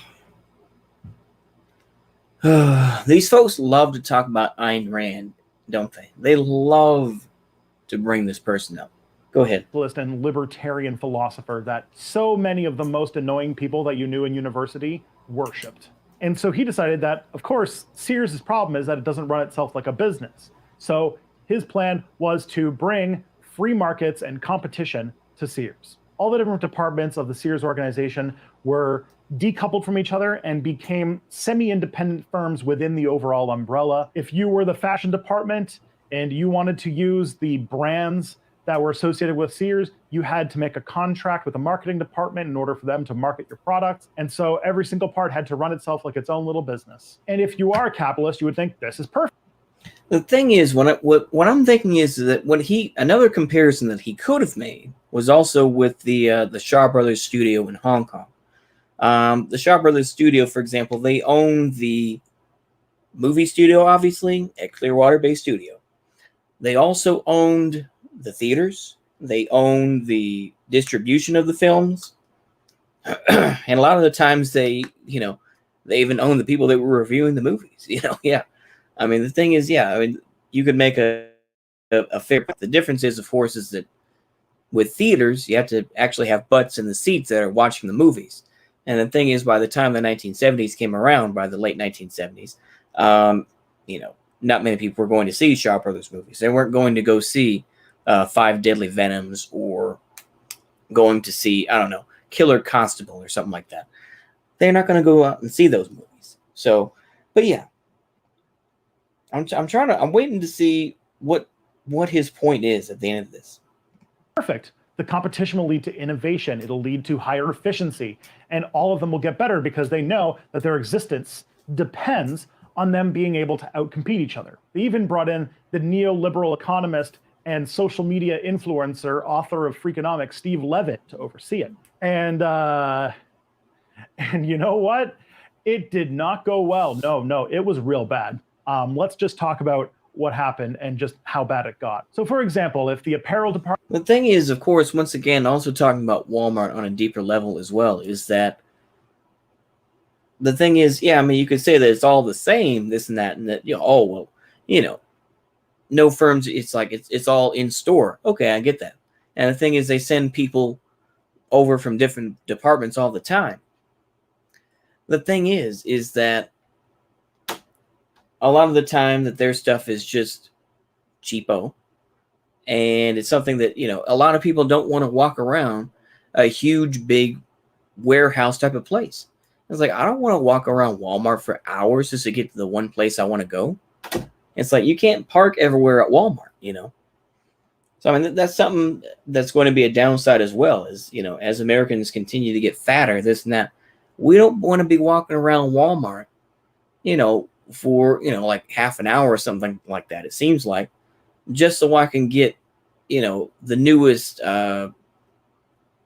computer or newest, or I want to get a shotgun in the back, I don't know, man. Maybe I'm just being oversimplified here, but yeah, it's just kind of, yeah. Department wanted to use the services of the IT department, they would need to negotiate out a contract. Or if they wanted marketing materials, they would have to negotiate with marketing. Though if they couldn't strike a good deal, they were allowed to use outside contractors for these things. And one of the number one things that caused this sort of implosion of Sears over this was that these departments often would go with outside sources, even if it hurt the overall profitability of Sears, because it helped their department's profitability specifically. Let's just give one example. One of the biggest brands at Sears is Kenmore. Big appliance brand, very popular. The appliance department, if it wanted to sell Kenmore appliances, needed to make an agreement with the branding department. Okay, let's skip ahead. Mother's Day edition of the Sears catalog. And as all of this competition started to draw kind of corporations these days, Amazon. When Amazon was starting to make the transition from a bookstore to an everything store, they wanted to expand and become a strong data-driven corporation. So one of the things they did is they snatched up tons and tons of the intellectual powerhouses behind everything that was successful at Walmart, so much so that Walmart actually sued Amazon for headhunting all of their big developers. And the amount of integration and automation that Amazon has puts Walmart to shame. There's so much more information that Amazon has that Walmart could not even come close to understanding. Walmart can understand buying patterns in stores. Amazon knows exactly how long you looked at a product. When you put it in your shopping cart, when you take it out of your shopping cart, you literally have a list of items that you would like to buy someday. All of this information is really important to understand demand. And through like artificial intelligence and analysis of data, Amazon is becoming so smart that it's able to anticipate demand on products before people even know that they are anticipating demand on a product. And they're able to make decisions about purchasing, logistics, warehousing before the people who are going to purchase the product can even conceive of it. And now Amazon is taking that information and hiring big data analysts to possibly make the most efficient and data-driven planned economy in human history. It makes you remember that Allende, who was a socialist leader. Yep, I knew he was going to bring it up. Of Chile for a while before he was overthrown by a fascist neoliberal government, was trying to make something called CyberSyn, which was we already mentioned that. Go ahead. This project to sort of digitize the planned economy of socialist Chile and just make it all kind of work integrated together through this computerized system. It was in the 70s, so it was very like rudimentary, but it was a very interesting idea. This topic is one that has been high on the list of something to make a step back video about someday. And so maybe this is just me testing the waters a little bit. Now we are, production-wise, so close to living in a post-scarcity economy. We actually have a big issue with overproduction. In our capitalist system, we produce 40% more products than we actually use. And all I can kind of pose to end this is imagine if it wasn't just the economies of these corporations. So, okay, what the fuck was the point of all this? The thing is, like, I was really trying to dig into this a bit more, because what the fuck was the point of this? I thought you were a socialist and everything else. You're basically just saying, well, Amazon's going to take over, so, I mean, go ahead. I'm waiting.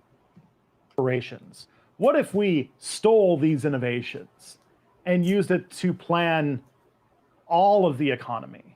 Can you imagine how much more efficient and focused it'd be? And on top of that, we can use it to maximize incentives that aren't necessarily making the most amount of profit. We can use it to address material need for everyone.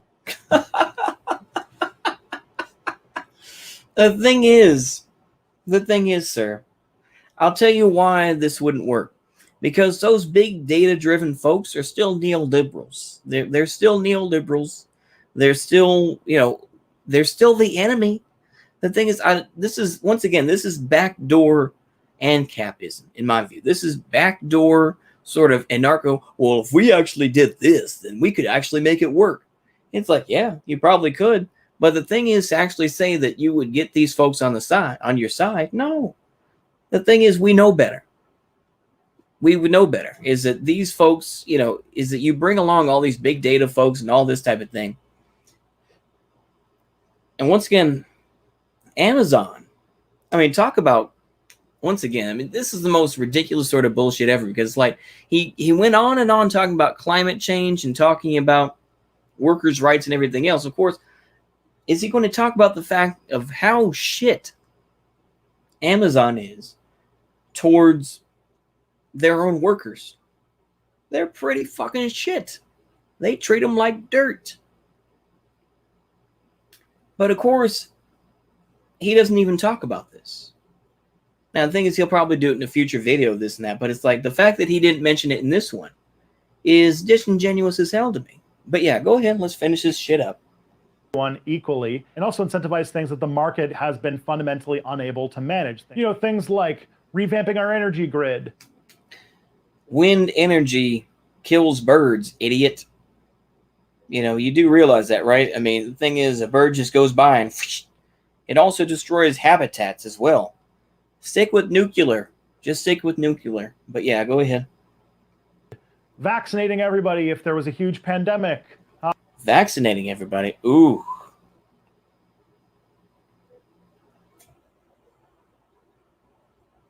The thing is that nobody saw the virus coming, which of course I'm sure that would be alleviated as well. But it's like, the thing is that, do you think there wouldn't be some downside to that? This is, once again, this is kind of like some sort of some sort of techno. I'm trying to think of the word here. I'm sorry. It's almost there.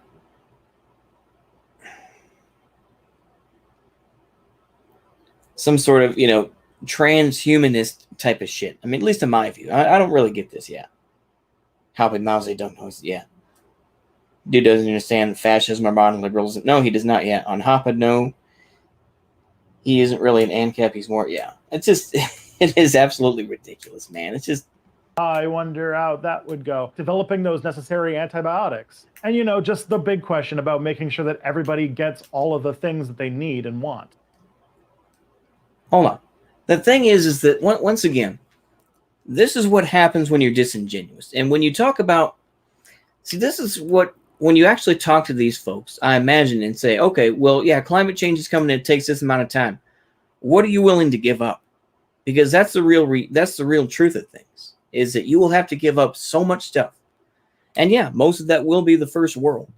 But the first world will have to give up on they'll have to give up on their cars. They'll have to give up on going to, various things. They will have to give that up. If we want to look at it from like a Penty-Linkola type sort of perspective. But of course, idiots like this don't talk about that. They're like, well, you can get all your needs met, this and that. But it's just like,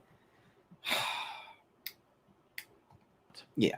Isn't that something worth investigating, something to strive towards? Thank you very much for watching. And if you like this video, you should definitely read the book I stole all of the ideas from, The People's Republic of Walmart by Leif Phillips and Mitchell Rosworski. And of course, come back soon because I am not done shutting up. That was, oof, yeah. Yeah, oh my, look at those patrons. Yeah, exactly. Banana Energy, yeah. This is absolutely ridiculous, isn't it? Okay, Will DeMarco, double check with me. Because you said there was a video from Love, Life, and Liberty, or Anarchy. Love, Life, and Anarchy is, okay, which video is it that you're talking about? Let me actually click on this. Let me make sure here. In their own words, case against, is this the one? The case against BreadTube, far left, Spanish Civil War, and alt-right? Is that what it was? Just want to make sure. Oh, hush. Okay. All right. We'll go over this one, and I think we'll call it good. But yeah, we're not going to watch every single minute of it because, oh, hell no. Yeah, we're not going to watch some two. You know what? Actually, no. We're not going to watch some 2-hour video. Yeah.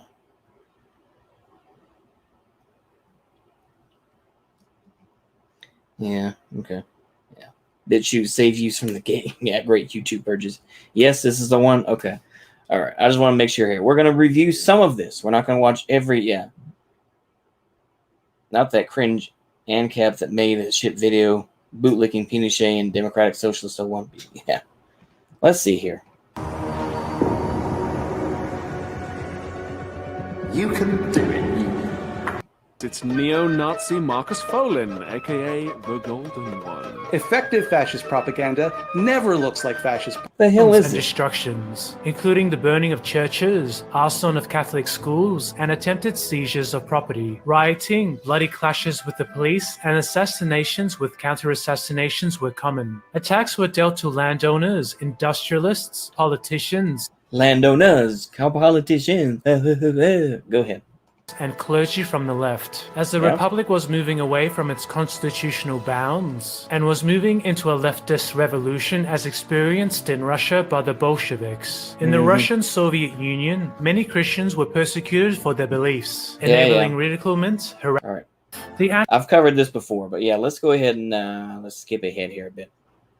After Franco control had food and were fed. Once Franco captured Barcelona, he was praised as a hero. Late in the war, again, and a time for Spain. Because of this, the cultural and moral normalcy of Spain reasserted itself in the defeat of the Republic. Those who advocated for behaviors that were incompatible to the values of nationalism, tradition, family, or church were persecuted. Egalitarianism was treated as...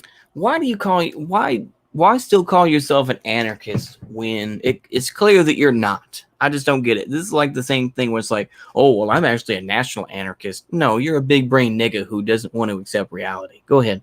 Foreign subversion. The natural order was observed and respected. There was no tolerance towards Republic supporters or communists in Franco's social order. They were physically removed and expelled from society. Yeah, okay.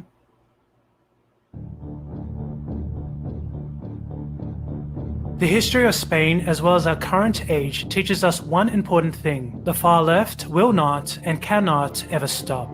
They didn't stop when the Popular Front won elections. They didn't stop when the minor revolt was violently put down by the military. They didn't stop after Franco's failed coup. They didn't stop with their Red Terrors. They didn't stop once they got the means of production. They didn't stop when nationalists retook Republican territory. They only stopped once Franco physically removed them. During the Spanish Civil War, Franco... Well, to be fair, is that a lot of them left on their own and they chose to leave, as far as I know, but I'm not going to sit here and quibble. Go ahead.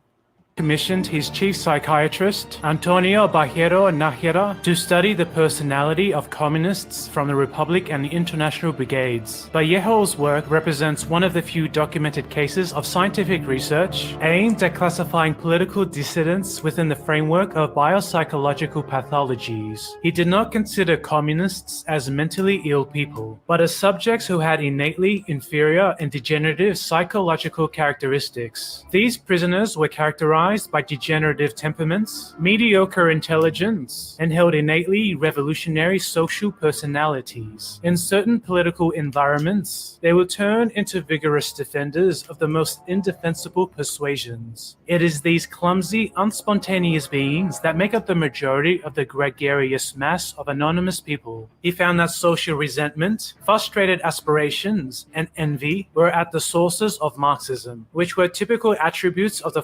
Well, the thing is that they're not Marxists. These are all anarchists. You know, there is a difference between Marxists and anarchists as much as they tries to be. Yeah, this is pretty... Yeah. Yeah. It was a shit show. Both sides did fucked up stuff. That's true. Yeah.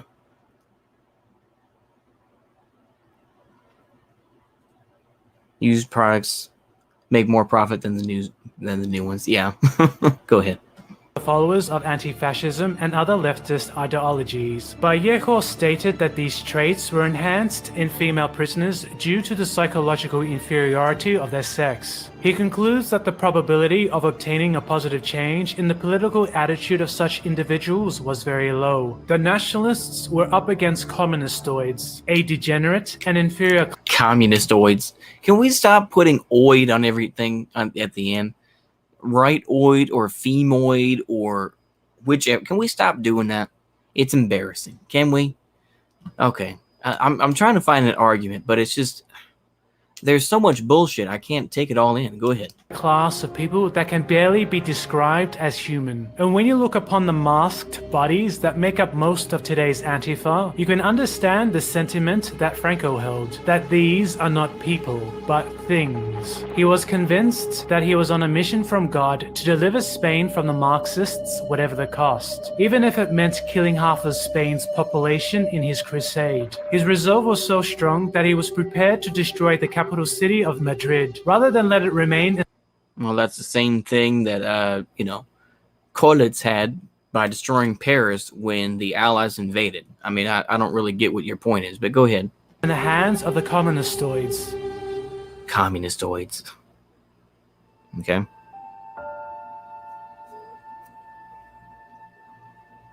Today, Antifa are no longer concerned about the working class, as most of the working class are anti-communist. Instead, they are concerned about racism, sexism, transgenderism, ableism, misogynism. Well, I will agree with that, yeah, Antifa does not really care about the working class. I will give you that. I think that there may be some elements in there, but yeah, so far this is just another form of fear porn. But yeah, go ahead. This is the same type. I mean, this is just 2015 era YouTube put on a long ass video. This is all this is. And other bizarre subcultural non-issues. They riot over a Republican winning an American election. They riot over a gay man making distasteful jokes. They riot over... Oh, please. We're so tired of Milo Yiannopoulos. Please stop talking about Milo Yiannopoulos. We're so tired of him. He's a federal informant. Why do you sit here and defend... Go ahead. For a Jewish man shrilling for Israel, and they riot whenever people do not use the correct pronouns. But Antifa have made one big mistake. A mistake that cannot be ignored. One fatal mistake that will finally put an end to them and a communist menace forever. And a mistake that will forever transform the world. They have gone after white people. white folks have done next to nothing to fight against racism or anything else like that it's against them. So no, that's not true at all. Go ahead. Oh boy, we're going full on a Wignat here, aren't we? Golly. Okay, go ahead.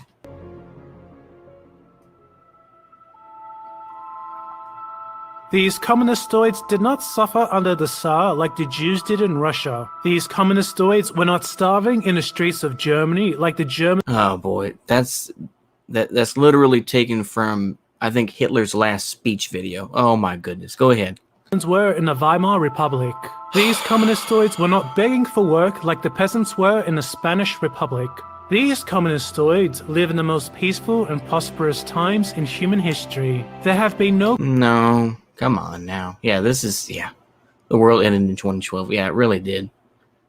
Yeah, this is Franco. Yeah, exactly. This is, go ahead. Golly. Great wars, no great famines, no great depressions, no great anythings. Nothing but long periods of peace and prosperity. But that's not true at all. The thing is that there are still shortages. And look, I will agree with the Antifa on this, is that, there's huge wealth inequality. There's huge wealth inequality. The thing is, there are plenty of places where, people are stacked on top of each other, this and that. People living in shanty towns, this and that. So, of course, I mean, to say that, it's just been prosperous and everything else, that's not for everybody. Even I have to say, it's not for everybody that happens, and that there's a lot of bad stuff beneath that veneer, that's even worse than it was back then. At least it was pretty open then. Now, it's hidden behind a lot of bullshit. So I don't. This is Feiwa. It's not enough for these things. It will never be enough. They want to destroy everything that's good, everything that's decent. They want everyone to be just as miserable and dispossessed as they are. This is literally like 2015, 2016 YouTube alt-right type of content. There's no evolution here whatsoever. I can't really even respond to this because it's just a repeat of the same old type of shit. I mean, that's been repeated ad nauseum. It's just that most of these folks were kicked off of YouTube, or it's that they have moved on with their content to a point. I go ahead. They revolt at the very essence of reality itself, and will keep cannibalizing our world until the sweet embrace of death finally releases them from the torment that is their everyday existence. And if that's what they want, then we will be the one. Oh, please. This idiot decided to talk to Vice News. Okay, that was Chris Cantwell's fault. He decided to do that himself. And now he's been arrested. And you know what? I say good. Because you know what? The guy was a boofer, taking drugs up his booty. This guy was a menace. He was a menace. He was a threat to any movement he would have joined. He was radioactive. And he glowed in the dark. Golly. I mean, are you kidding me? No, there's no way we can... that would give it to them. Thank you for going after white people, communistoids. Thank you for giving me this gift. Of course, I mean, the thing is that the whole funny thing is that a lot of Antifa groups are nothing but white people. So how could they, once again, it's like, go ahead. And of course, he's simplifying it to Antifa. It's like, come on. Even I'm coming around to the idea that Antifa is an idea. And ultimately, it only serves a certain purpose, Antifa are not all going to join you in your glorious revolution. It's just, give me a break, man. Come on. Yeah.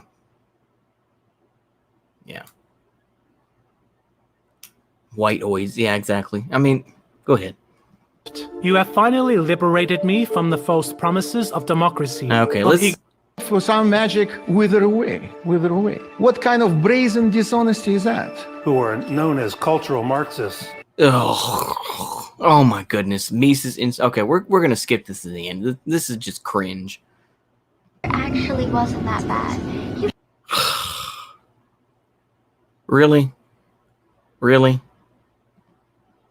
Once was a desolate wasteland lost in the ether, as it was before for thousands of years. What the hell is this crap?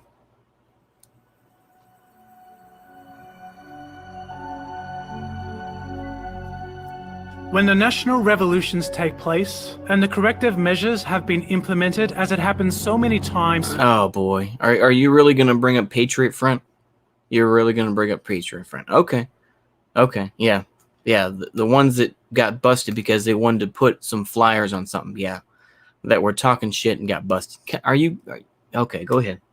Throughout history, BreadTube and the followers will have to answer for the crimes they have willingly committed against the public interest. What should the appropriate punishment? Okay, look. Can we talk about this? Nobody on the internet, and this includes me as well, is that fucking influential. All right? You can't blame BreadTube just as you can't completely blame TRS or Richard Spencer. People do crazy shit. All right.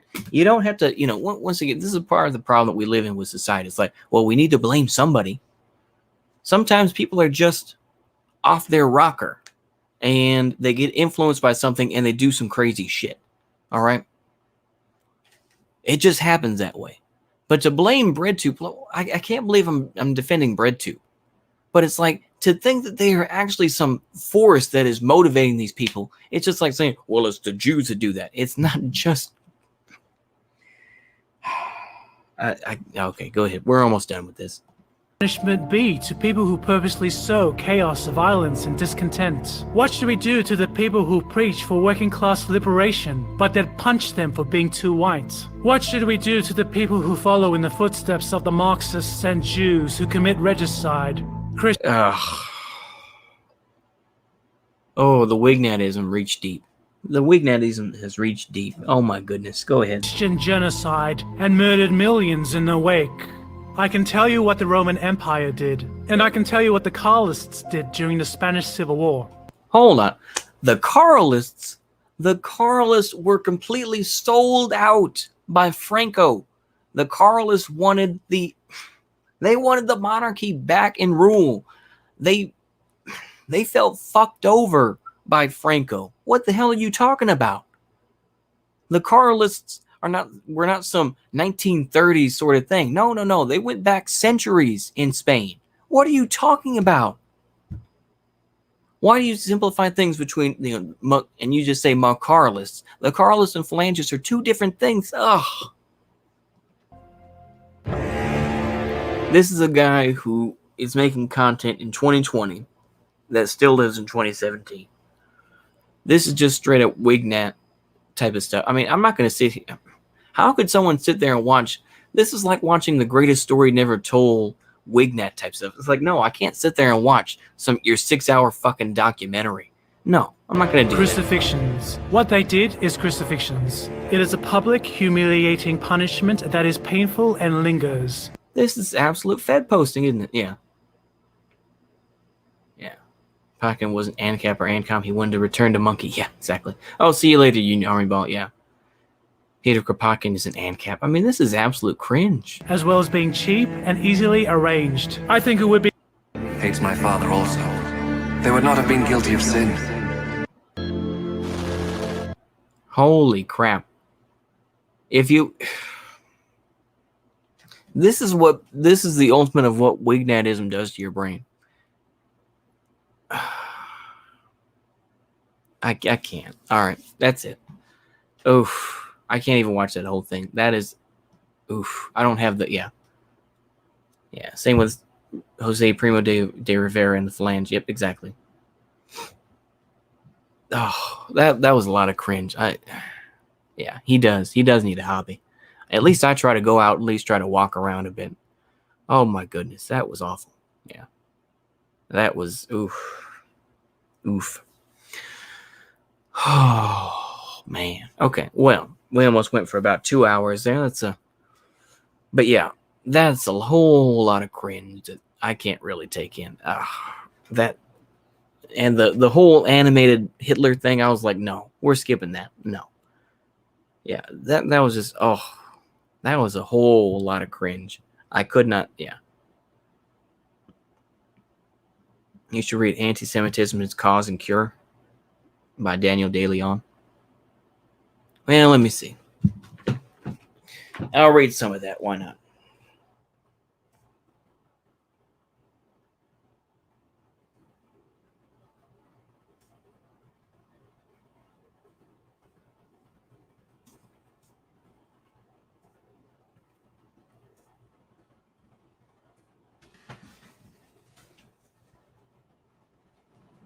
Okay, let me see here. Digital library.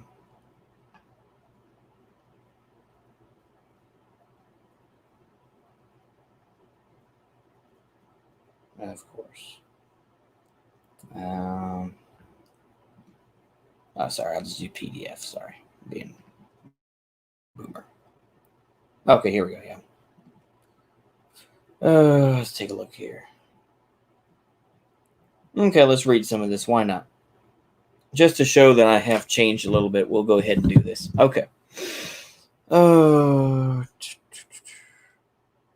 English translation.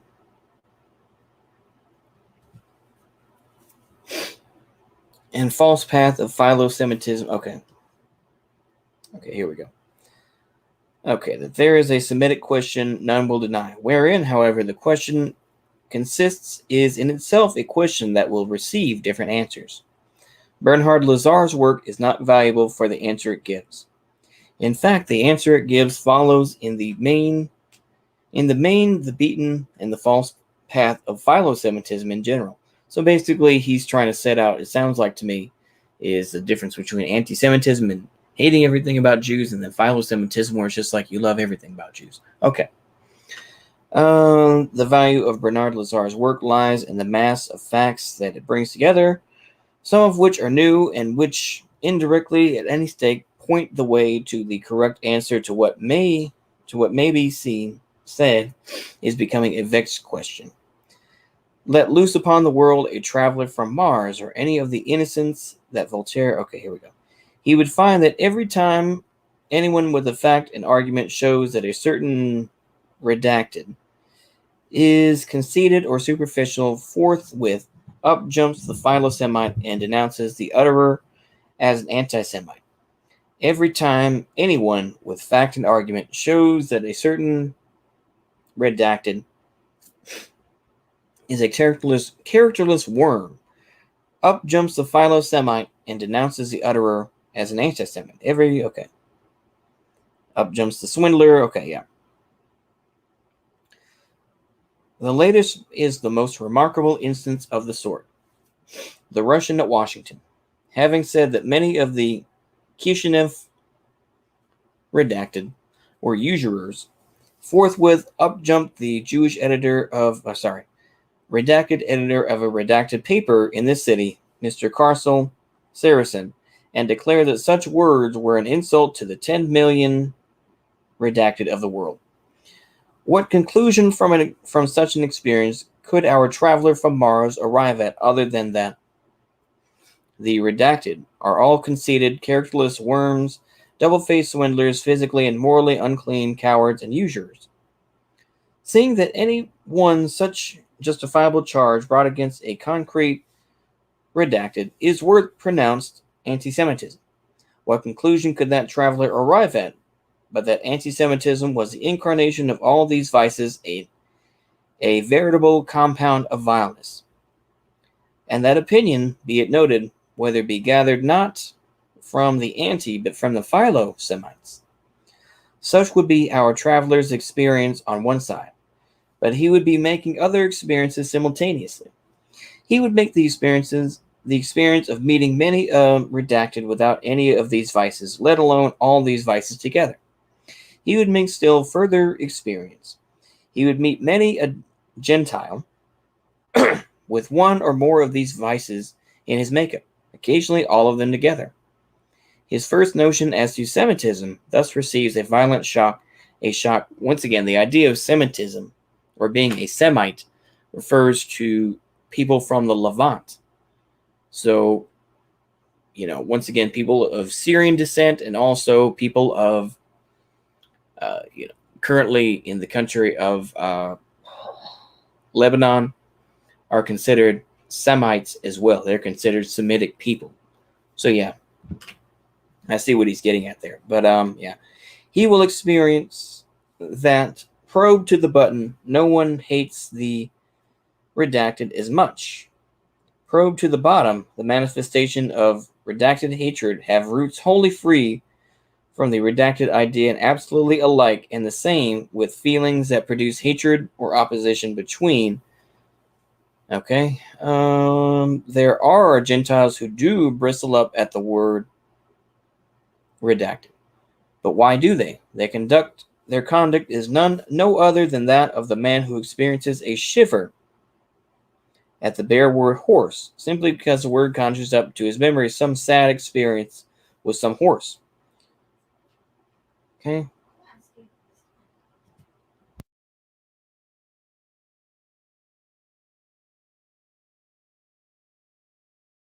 Okay, sorry. All right. What? There is no anti-Semitism. There is penchants. There is no anti-Semitism either. Okay. Okay. That the upholders of Semitism frequently base their Semitism upon that is only in evidence that they realize that the slipperiness of the ground under them. Their resort to the spirit or message, etc., of Judaism is that the flutter of a bird knows not its own bearings, and that by its conduct confuses the hunter. The questions of Judaism or Semitism obviously becoming a vexed question is only rendered confusing by such maneuvers. Okay. Page are we on here? Oh, 12. Okay.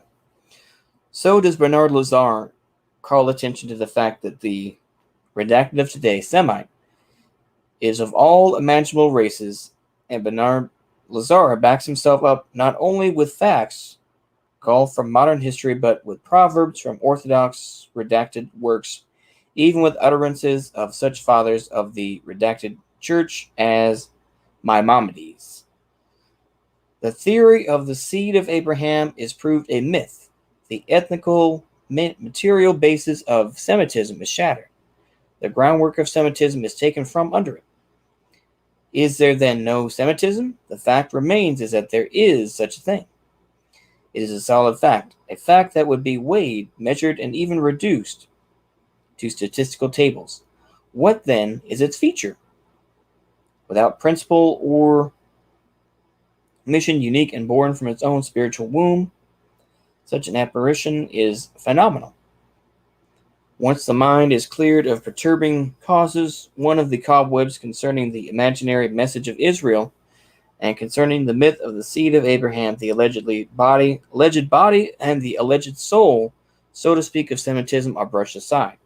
The answer sticks out clear as a pike, and the answer points to a phenomenon, indeed to the phenomenon unique in the history of the human race, a phenomenon that in itself is a compendium of psychology and electric light. The answer is the basis of Semitism is Gentile theology. Interesting. Semitism is not a cause, it is a result. Let Gentile theology drop, and the bottom and the bonds of Semitism stands and that holds it together fall out and melt away, and Semitism itself is dissolved. So long as a certain book, a collection of sublime ideas, beastly thoughts, and acts, disjointed and jumbled scraps of history, tatters of fiction, oh boy. So long as a redacted is made a god, a redacted the mother of God, another redacted the stepfather of God, and the whole rafts of other redacted are worshipped as members of the nobility. Oh boy. Folks of a debt too huge and crushing ever to be repaid. Just so long as they're anti-Semitism, there's a manifestation of human nature that has no love. Phenomenon of Malthusianism, or the still more insane neo-Malthusianism, whereas the fact that is that so far from there being too many, there are too few people today to produce all the foodstuffs that are procurable. The capitalist social system lowers ever more the earnings of the working class. In sight of the privation, okay, I'm sorry, I'm getting a little tired and sleepy. Training the workers in a Chinese cheese pairing economy. Capitalist social system with the general insecurity. So also with the Semitic question, if every redacted man, woman, and child, Semitism would not vanish. The idea of being a pre-selected and sole supplier of gods and their pursuivants is too fascinating and enticing. If Gentile theology continues, even in case of such wholesale slaughter, they would eventually be gathered from the ranks of the Gentiles themselves. Okay.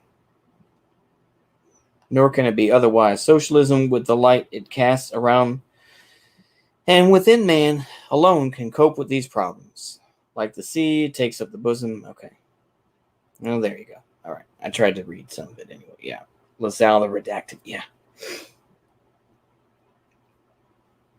Yeah, it's just silly. Yeah, the Wignads and Pole can't tell the difference between fascism and that's up. It's a place for memes and arguing and nothing more. Yeah. I've never read a redacted IRL. Yeah. It's just silly. Yeah. Well,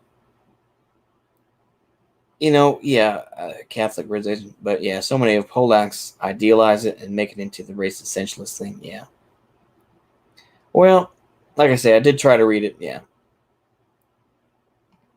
I did read a bit of it. Yeah. I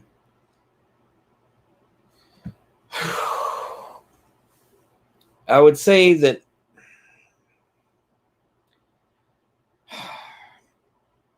it was good to read that, but I think, of course, a lot of the folks that follow De Leon eventually change their ideas, this and that. But anyway, I'm sorry, my voice is kind of giving out here a bit, and obviously my reading of that was not the greatest.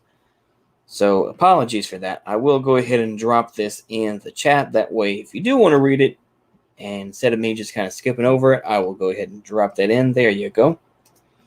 So if anyone wants to read that, you may. But yeah, I'll keep it there. Yeah, I will go ahead and leave it as that. And yeah.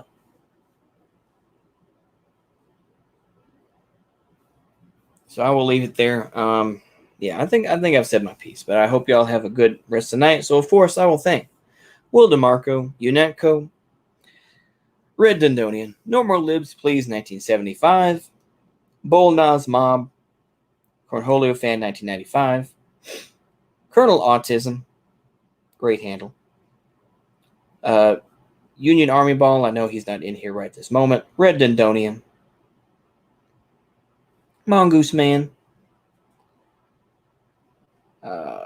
Who else?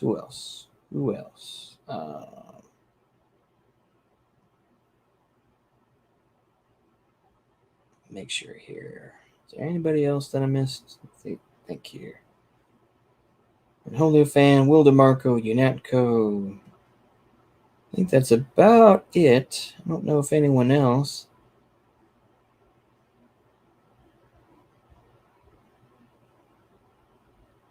Oh, Anakazan. Yeah, I knew he's probably not in here right in this moment, but that's okay. But yeah, I think that's about it. Yeah.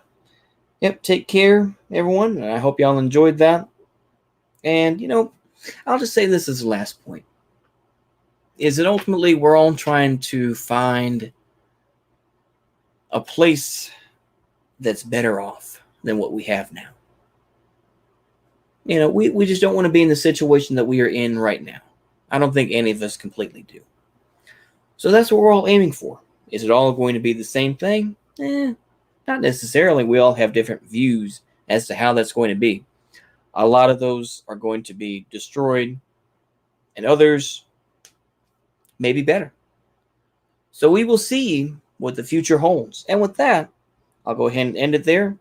Y'all have a good night. Hopefully, I'll get over this sore throat a little bit here, and I don't think I have COVID, but anyway, I will keep it there, and hopefully, I'll see how it goes tomorrow. But I think I'll wait till probably Saturday to stream again. But anyway, we'll keep it there. I hope you'll have a good night or a good day, depending on where you are in the world. And with that, I say goodbye. And I'm going to go ahead and use... we'll go ahead and do the DPRK outro. Why not? Hope y'all have a good night, and goodbye. Fought single-handed against a desperate imperialist.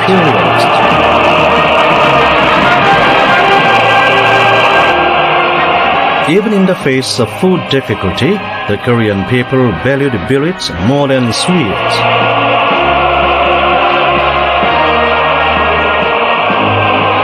In the unprecedented hardships and trials, a complete whole is formed more firmly between the supreme commander and soldiers, between the army and people. This is precisely the strength of Juche career, the might of Sungan politics.